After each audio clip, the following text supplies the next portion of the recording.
चालू का व्लॉग हो और उसमें कोई सीख ना दे, ऐसा तो हो ही नहीं सकता। चालू की अम्मी कहीं पर सुनकर आई हैं, चालू की अम्मी कहीं से बयान सुनकर आई हैं और चालू का कहना ये है कि इनका चैनल खुला देते हैं और ये अलग अलग अपने बयान उस पर देती रहेंगी और लोगों को शिक्षा मिलती रहेगी।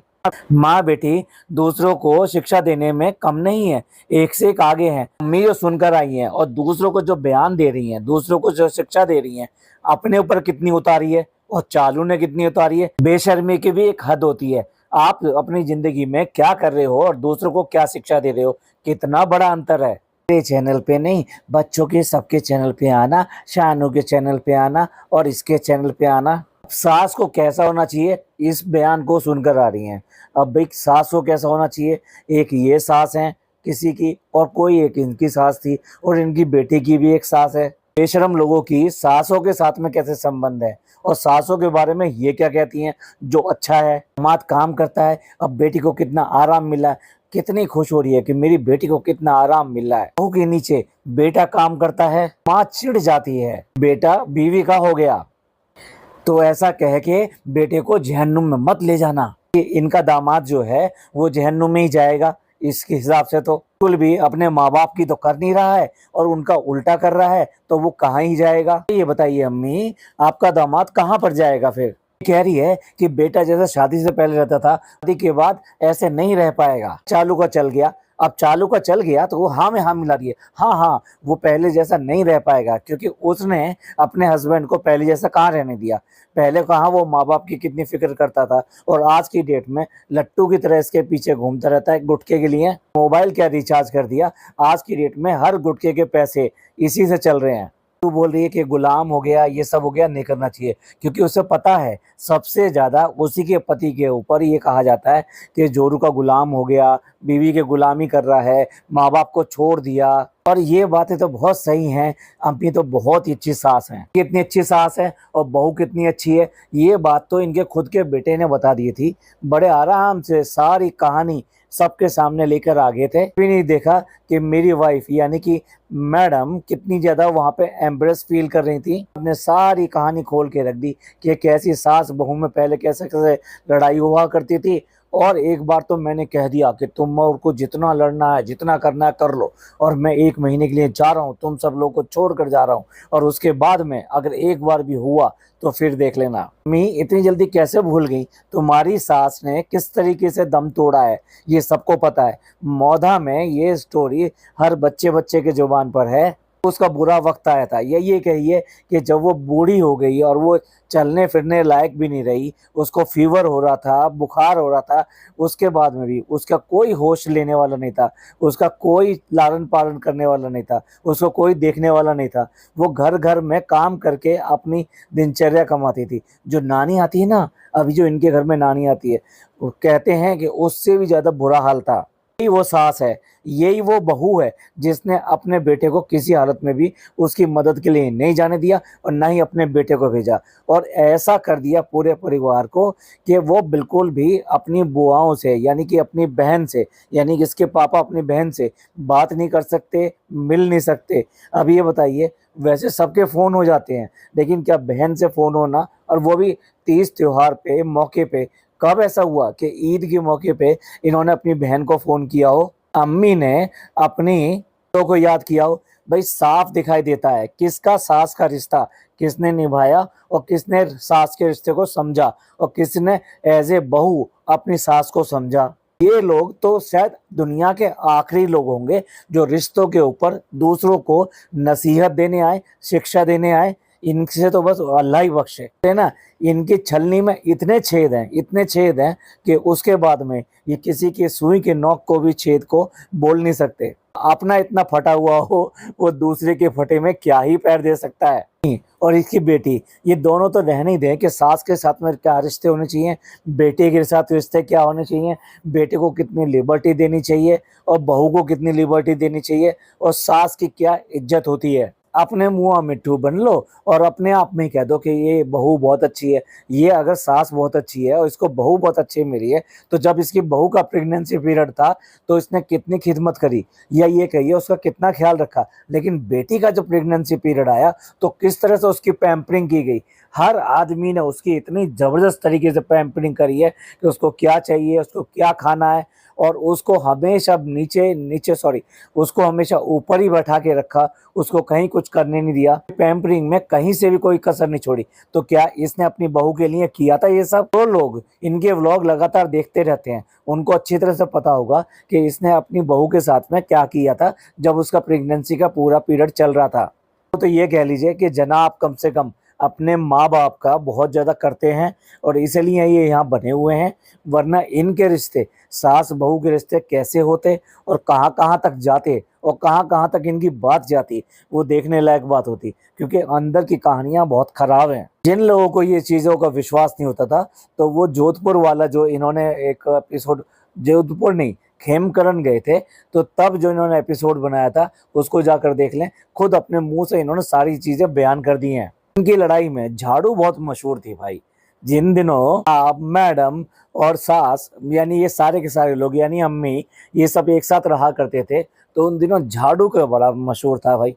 अब मैं बुरा किस्सा क्या ही बताऊं। बात तो ये है कि माँ बेटी की नहीं बनती, सास बहू की नहीं बनती, ये अपने ससुराल वालों से बना के नहीं रखती, तो ये काहे के रिश्ते की अपनी बातें कह रहे हैं। नंदों के साथ में दोनों के, माँ के भी और बेटी के भी, दोनों के रिश्ते इतने खराब हैं कि आज की डेट में कोई भी ननद इनसे मिलने को तैयार नहीं है और ये ननद से मिलने को तैयार नहीं है। तो मैं कह रहा हूँ कि ये लोग तो आखिरी लोग होने चाहिए दुनिया के जिनसे रिश्तों के लिए ज्ञान ले सको या उनसे कोई शिक्षा ले सको। और लेकिन रिश्तों के ऊपर इतने बड़े बड़े बयान देंगे, अपने आप को सर्टिफिकेट देंगे, आओ भी आओ सब इनको इनाम दे दो। एक सास का इनाम दे दो, फिर बहू का इनाम दे दो, फिर बेटे का इनाम दे दो, जन्नती बेटे का इनाम दे दो, जन्नती बहू का इनाम दे दो, ओहो सॉरी फरिश्ता बहू का इनाम दे दो। अरे इनाम इन्हें दे दो, क्योंकि ये इनसे अच्छा तो दुनिया में शायद कोई है नहीं।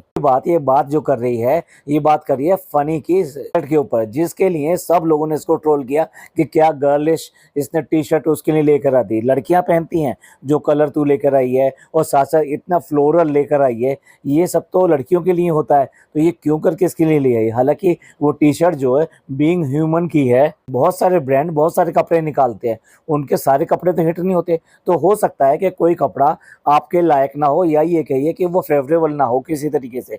ये तो जिस दिन इसने पहनी थी उस दिन ही दिखाई देगी थी। और भैया वो क्या कहें, वो फिर वही वाली बात आ जाती है तो जोरू का गुलाम। जो कहेगी वो इसे पहनना पड़ेगा, फटाफट पहन के दिखा दिया।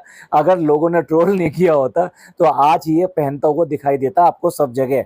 नहीं तो अपनी शख्सियत रखनी चाहिए, अपना जमीर इतना मत मारो यार कि जो वो कह रही है वो तुम आंख मिच के मान लो। जब दिखाई दे रहा है कि वो गर्लिश कलर है और फ्लोरल प्रिंट है उसके ऊपर, वो साफ दिखाई दे रहा है कि इसे लड़कियां पहनती हैं, ये उस तरह की टी शर्ट है। भाई देखिए कोई फर्क नहीं पड़ता लड़का पहने या लड़की पहने, पर फिर भी कुछ प्रिंट कुछ कलर्स वो पूरी तरीके से गर्लिश होते हैं, यही है कि लड़कियों के लिए होते हैं, और कुछ होते हैं जो मेंस के लिए होते हैं। चीज़ों को आप नकार नहीं सकते। जो लड़कियों के लिए है लड़कियों को पहनना चाहिए, जो लड़कों के लिए वो लड़कों को पहनना चाहिए। लेकिन जोर के गुलाम जो हैं उनको वो सब चीज़ें पहननी चाहिए जो उनकी वाइफ कहती है। दूसरी शिक्षा सुन लीजिए। अब दूसरी शिक्षा जो है चालू जी खुद दे रही हैं, और ये एक असली घटना के ऊपर शिक्षा दे रही हैं कि पता नहीं मुझे बोलना चाहिए या नहीं बोलना चाहिए। मतलब पहले ऐसी भूमिका बना रही कि भाई मैं शिक्षक तरीके से इसे बोलूँ या नहीं बोलूँ। कल से जो मैंने वीडियो देखी है तो मेरे मन में था कि ये बात मुझे बोलनी चाहिए कि नहीं बोलनी चाहिए, लेकिन बहुत सारे बच्चे मेरी बात सुनते हैं, तो कोई तो बच्चा ऐसा हो अपनी चालू अप्पी की बात सुने। पहले तो ये घटना जो बता रही है उसका बयान थोड़ा गलत बता रही है कि आईफोन के चक्कर में, आईफोन के जिद में, इसने जिद वर्ड बोला है, जिद में पहले वो बच्चा गिर गया, फिर उसके बाद में उसके मम्मी और पापा गिर गए। तो मैं करेक्ट कर दूं, ये स्टोरी जो है ये ठीक नहीं है। मे बी जब स्टार्टिंग में ये स्टोरी रिलीज़ हुई थी तो हो सकता है कि ये आईफोन वाली बात पता जुड़ गई हो उसके साथ में, बट ऐसा नहीं था। बच्चा बहुत ज़्यादा ब्रिलियंट था, उसके पास ऑलरेडी फ़ोन था। यहाँ पे कोई ऐसी बात नहीं थी कि उसको आईफोन चाहिए था जिसकी वो जिद कर रहा था, जिसके लिए वो पहाड़ पे चढ़ गया और उसने ये कहा कि नहीं मुझे आईफोन ही चाहिए और उसके बिना मैं नहीं मानूंगा, नहीं तो मैं अभी कूद जाऊंगा। तो पहले तो ये बहुत शर्म की बात है, तुम पूरी बात पता करती नहीं हो, उसके बाद में पहले से ही बोलने आ जाती हो। तो ये एक ज़िम्मेदार इन्फ्लुएंसर का काम नहीं है। सबसे पहले तो ज़िम्मेदार बनो, उसके बाद में ही कहो। ठीक है, मानते हैं समाज में जो चल रहा है, उसके ऊपर आवाज़ उठाना, समाज को रास्ता दिखाना, ये एक अच्छे इन्फ्लुएंसर का निशानी होती है और काम होता है। बट उसके लिए आपको पूरी जानकारी होनी चाहिए और उसमें क्या संदेश देना है, किस तरह से देना है, वो देना चाहिए। और वैसे भी मैंने जैसे पहले कहा, ये लोग तो आखिरी आदमी हैं जिनसे कोई संदेश लिया जाए या कोई शिक्षा ली जाए, क्योंकि हर जड़ में इनकी एक प्रॉब्लम है। इन्होंने कोई ना कोई इतने कांड किए हुए हैं कि ये तो मुँह खोलने लायक भी नहीं है। दूसरे को कहने का क्या, मुँह खोलेंगे अगर दूसरे को शिक्षा देने के लिए, तो कोई इनकी बात सुनने के वाला नहीं है। इनके ऑलरेडी इतने किस्से पहले हैं, तो कोई इनकी क्यों कर के बात सुने। तो मैं जो ये किस्सा बता दूँ कि किस्सा हुआ क्या है। ये जो किस्सा था, ये जो बच्चा जो था बड़ा ब्रिलियंट था, बहुत अच्छा पढ़ने में था, लेकिन इसके मदर और फादर ये थोड़ा-सा ऐसा था कि सेपरेशन में रहते थे। फादर जो ड्राइवर थे और काफ़ी दिनों में आते थे, लेकिन इस बार वो काफ़ी लंबे समय से नहीं आए थे। और ऐसा माना जा रहा है क्योंकि उसकी मम्मी भी व्लॉगर हैं, यानी वो वीडियोज़ वगैरह डालती हैं, लेकिन उनकी वीडियो से पता लगता है कि वो काफ़ी परेशान हालत में हैं और अपनी सामाजिक परिस्थितियों से भी मजबूर हैं। यानी उनके पति उनकी तरफ ज़्यादा ध्यान नहीं देते और काफ़ी लंबे समय तक नहीं आते, और उन्हें कहीं न कहीं कोई शक है कि कोई और है मिलने-जुलने वाला रिश्तेदार या कोई और जो उनके घर को बिगाड़ रहा है। तो वो उनको कुछ बुरा-भला कहती हुई भी सुनाई दी थी पिछले दिनों कुछ वीडियो में। बात हम अपने मन से नहीं कह रहे हैं, ये पुलिस इन्वेस्टिगेशन जो हुई है, उसके बाद में जो चीज़ें सामने आई हैं, ये उसी के आधार पे ये बातें आपको बता रहे हैं। तो पहले तो उस बच्चे को, जो बच्चा इतना ब्रिलियंट था, इतना समझदार था, उसके ऊपर ये आरोप लगाना चालू किया कि वो सिर्फ़ और सिर्फ़ आईफ़ोन की वजह से कर रहा था, ये गलत है। तरफ असली घटना ये थी कि वो इस बात से बहुत परेशान था कि उसके मदर और फादर दोनों साथ नहीं रहते। वो कहीं न कहीं अपने परिवार में ये कमी महसूस करता था कि उसके फादर उसके साथ नहीं रहते। इसीलिए उसने ये किया कि वो एक पहाड़ी के कोने पे चला गया और उसने दोनों जगह फ़ोन किया, मम्मी को भी फ़ोन किया, पापा को भी फ़ोन किया। और उससे पहले जो उसका एक दोस्त था, उसने दोस्त को बताया, उसके दोस्त ने अपनी मम्मी को बताया और उसकी मम्मी ने भी उसकी मम्मी को फ़ोन किया। बट इससे पहले ही उसका फ़ोन उसकी मम्मी के पास आ चुका था। क्या सिर्फ़ और सिर्फ़ इतना चाहता था कि उसका सुखद परिवार एक साथ रहे और वो उन माँ और बाप दोनों का प्यार उसको मिल सके। इसीलिए उसने दोनों को फ़ोन करके कहा कि मैं ये सब चीज़ें नहीं चाहता हूँ और मैं इससे बहुत परेशान हूँ, अंदर से आहत हूँ, और आप लोग अगर एक साथ नहीं रह सकते तो मेरा भी ज़िंदगी में रहने का कोई मतलब नहीं है। और यही वो मौका था कि जब वहाँ उसके फ़ादर वहाँ उससे पहले पहुँच गए, मम्मी उसकी बाद में पहुँची, और उसको बस यही बातों में बचाने, इन सब के चक्कर में पहले पापा और वो बेटा गए और उनको ही देखने के लिए उनकी माँ जब दौड़ी-दौड़ी आई तो वो भी खाई में गिर गई। इस तरीके से बहुत ही दुखद और बहुत ही, मतलब क्या बताऊँ, कि ऐसा दुखद अंत था ये कि सुनकर बिल्कुल आत्मा क्या, मन क्या, सब कुछ रो दिया कि कैसे करके एक परिवार एक क्षण में ख़त्म हो गया। जाए तो उस परिवार के लिए कोई विलन भी नहीं था, उनकी परिस्थितियाँ ही उनके लिए एक विलन बन गई और हमेशा के लिए वो परिवार समाप्त हो गया। घटना को चालू अपी ने अपने तरीके से पेश किया। अब उसके साथ में अब वो संदेशा देना चाहती है, बच्चों को देना चाहती है, ख़ास तौर से आईफ़ोन को लेकर, कि आईफ़ोन की ज़िद करना और आईफ़ोन की चाहना करना, जबकि उनके माँ-बाप पता नहीं दे सकते हैं, नहीं दे सकते हैं, उनके पास वो सब चीज़ें हैं या नहीं, उन पर इस तरह का दबाव डालना गलत है। सबसे पहले तो मैं ये कहना चाहता हूँ कि इनकी अगर फैमिली को देखें, इन्होंने बच्चों को कितना बिगाड़ा है। दोनों बच्चों को ऑलरेडी पहले से ही दोनों बच्चों के पास आईफ़ोन है, बच्चों के पास में आईपैड है, और इनके यहाँ इनके घर के अंदर वॉच भी ली जाती है, तो वो एप्पल की वॉच आएगी। और फ़ोन का तो क्या कहें, अम्मी के पास देखो तो आईफ़ोन है, बहू के पास देखो तो आईफ़ोन है, बेटे के पास देखो आईफ़ोन है, बहन के पास देखो आईफ़ोन है, दामाद के पास देखो आईफ़ोन है। कौन ऐसा है इनके घर के अंदर जिसके पास में आईफ़ोन ना हो? और आईफ़ोन से रिलेटेड जितनी एक्सेसरीज़ है, ईयरपोड हो या आईपैड हो या फिर ये रिस्ट वॉच हो, मतलब ऐसा कौन-सा प्रोडक्ट है जो एप्पल ने निकाला है और इनके पास नहीं है? जनाब तो वो एक मेटा के ग्लासेस तक लेकर आए थे। ये आईफोन के साथ में ऑब्सेशन जितना इसकी फैमिली के साथ में है, तो ये क्यों करके दूसरे को शिक्षा देने आ गए? कैसे शिक्षा दे सकते हैं जब इन्होंने पूरी फैमिली के अंदर एक ऑब्सेशन क्रिएट किया हुआ है कि आईफोन है तो जिंदगी है, आईफोन नहीं है तो जिंदगी नहीं है। ये ऐसा क्रिएट किया हुआ है और मैं तो सब व्लॉगर्स के इस बात के लिए खिलाफ हूँ।